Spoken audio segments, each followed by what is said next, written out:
Senator Curtis. Thank you. And to the senior senator from California, I think I heard you say California had a lot of faults. Earthquake faults, Got to be it. Okay. precise. Just clarifying. Actually, Senator, really appreciate the work we've had together on Fix Our Forest and appreciate the good work that you're doing. Ms. Turner and Mayor Wright, may I use that term?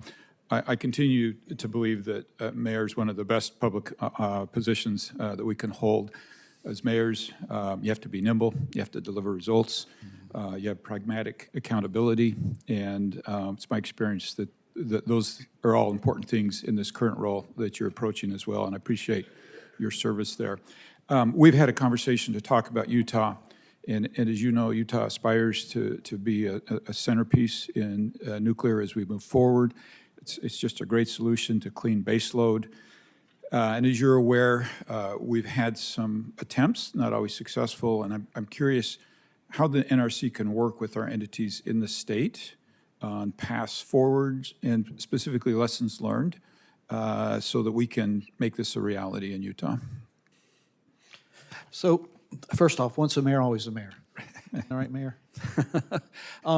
So, you know, I know that there has been some issues there with UAMPS and everything, but, you know, we're a safety regulator, right?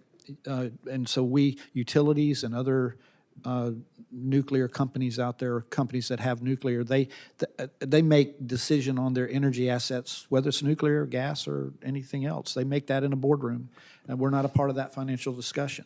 But what we are committed to as a safety regulator is to collaborate with the states, like Utah, to have discussions early on things that they are looking at, maybe technologies they're looking at, or other permits that they're looking at, early site permits or things like that. And we commit to getting it done efficiently. We have been getting our house in order to do that, and that's the lesson learned that we took from the early work with NewScale. We learned how to put core teams together, tiger teams together to break things apart, so to speak, and to project manage each one of them. And the advanced reactor side of our house is a shining star right now. We're ahead of the game in every area there, and we're going to make sure that we can get everything done that needs to get done. We're not going to be the problem. Thank you. I was really proud last Congress in the House to have my bill, the Advanced Nuclear Reactor Prize Act, become law as part of the ADVANCE Act.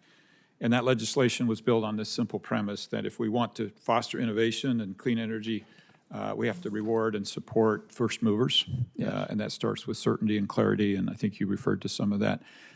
And I think for any emerging technology, especially advanced nuclear, the clear rules of the road are not just helpful, but really mandatory. So my question is, how can the NRC ensure that applicants, whether they're startups or utilities, know what to expect as they navigate the licensing process? You mentioned efficiency on your end, but as you can well imagine, a municipality or others that might take this process, it's kind of what I would call a big gray cloud, and how they penetrate, move forward. How can the NRC help with that? Well, first off, we have to be transparent about everything, and we've got to provide clarity along the way. We need to be sure that we're truly communicating what needs to be done, and we're not playing hide the rock with the people who come before us. Although we are, quote, not supposed to be consultants or to be promoters, you know, we do promote nuclear safety. That's one thing we do. And if we know the answer to what an applicant might need to get a decision reached by us, we've got to share that information with them. We shouldn't hide it, right? So we've got to be transparent. I think if you look at the ADVANCE Act and the executive orders, you'll see a lot of this is aimed at ensuring that the applicants have the efficiency, that there's transparency, they have the best possible chance of making that through. If leaning on your past service on the commission, how do you think that's prepared you to move forward and deal with some of these, and what are kind of lessons learned for you? So, Senator, every part of my life My life experience has taught me, and I apply it today. I mean, I'm a colon cancer survivor, as is my daughter, and having to fight that battle with both of us, for both of us, and as a dad in support of a daughter, you learn a lot about metal and about what you're made of.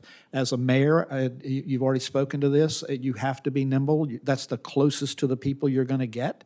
I didn't even leave the town to buy gas. I bought everything inside the town. You got to support your people. You can't jaywalk in your own town either when you're mayor. Exactly. I mean, so everything I learned about leadership came from either cancer, baseball, or serving as mayor of a small town. In the end, it's about people. It's just about people and leading people to do. Thank you. I am out of town, and Ms. Turner, I'm out of time. I'm sorry I don't have questions for you as well, but thank you for being here today, and look forward to getting to know you better as well. Thank you. I yield. Yes, thank you. Senator Husted.